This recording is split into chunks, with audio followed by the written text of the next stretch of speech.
perihal.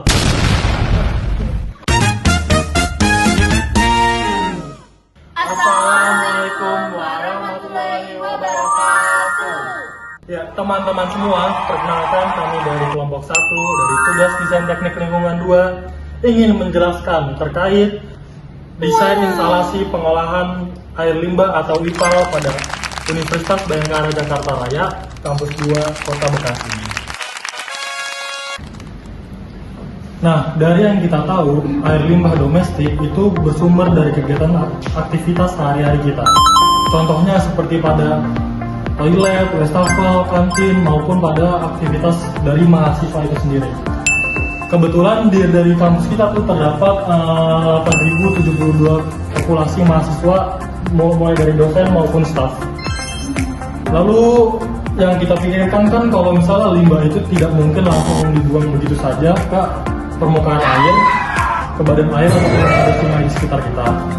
Karena dari hal tersebut itu akan menimbulkan limbah yang dapat mencemari atau merusak lingkungan sekitarnya. Dari hasil observasi kita menemukan bahwa kampus Universitas Bhayangkara Jakarta Raya, IPAL-nya itu belum terintegrasi sehingga memerlukan perencanaan IPAL dalam mengolah air limbah sebelum dibuang ke permukaan.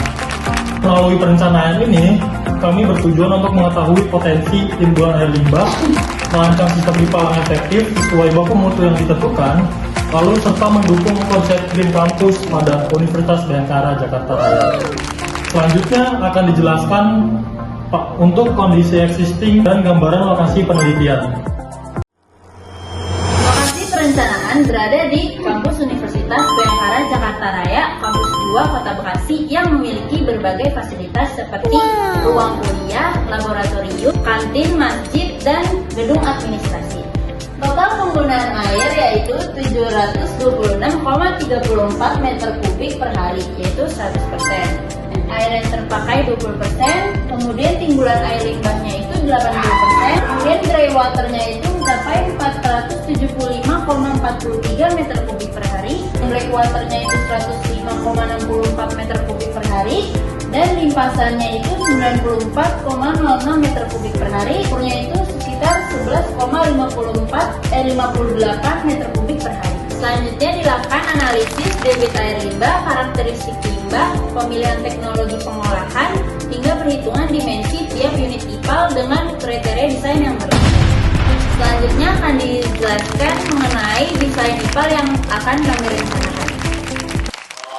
Selanjutnya sistem IPAL yang kami rancang dari beberapa unit pengolahan yang saling terintegrasi.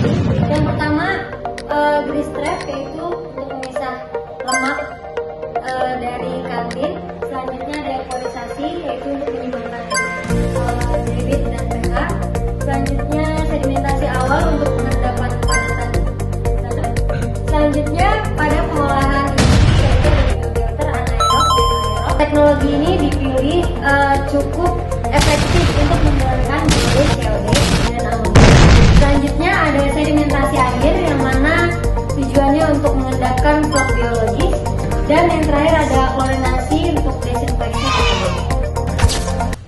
Berdasarkan hasil perencanaan yang telah dilakukan, dapat disimpulkan bahwasannya Universitas Bhayangkara Jakarta Raya memerlukan sistem perencanaan IPAL yang terintegrasi untuk mengolah air limbah. Terima kasih.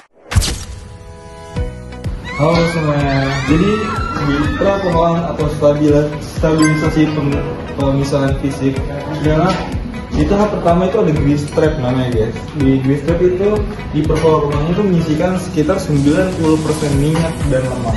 Lalu untuk di tahap kedua bak ekualisasi itu performanya itu waktu tinggal hidroliknya 8 jam. Jadi untuk targetnya itu dapat menghomogenkan fluktuasi debit yang ada pada bak ekualisasi. Selanjutnya ada tahap sedimentasi awal. Performa untuk pengisian TSS-nya ada di sekitar 55%. Lalu untuk mengendapkan kepadatan TSS-nya itu dengan volume 53,26 dengan detensi 2 jam. Untuk pengolahan utama kita pakai mesin biologis ganda.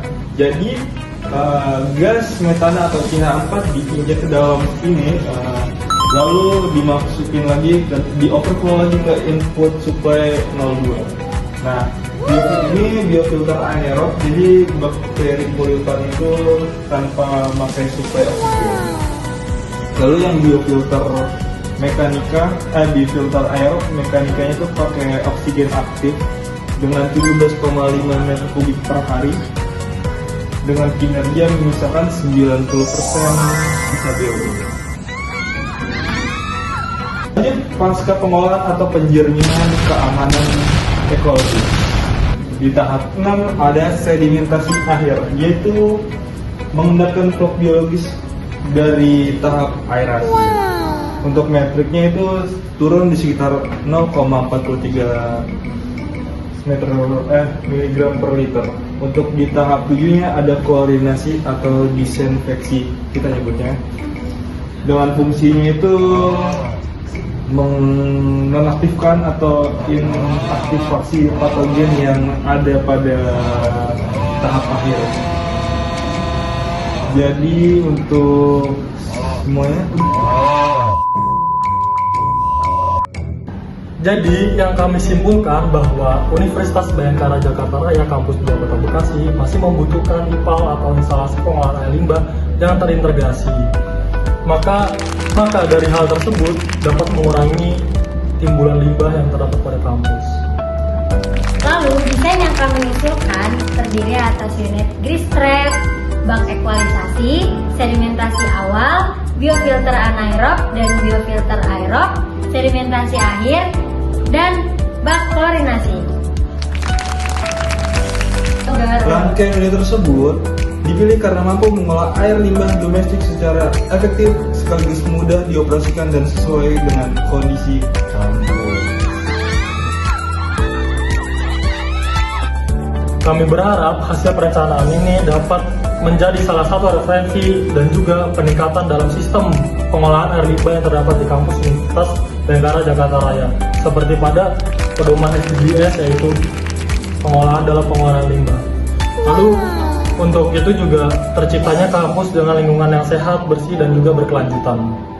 Demikian presentasi dari kelompok kami. Terima kasih atas perhatiannya selama ini. Wassalamualaikum warahmatullahi wabarakatuh.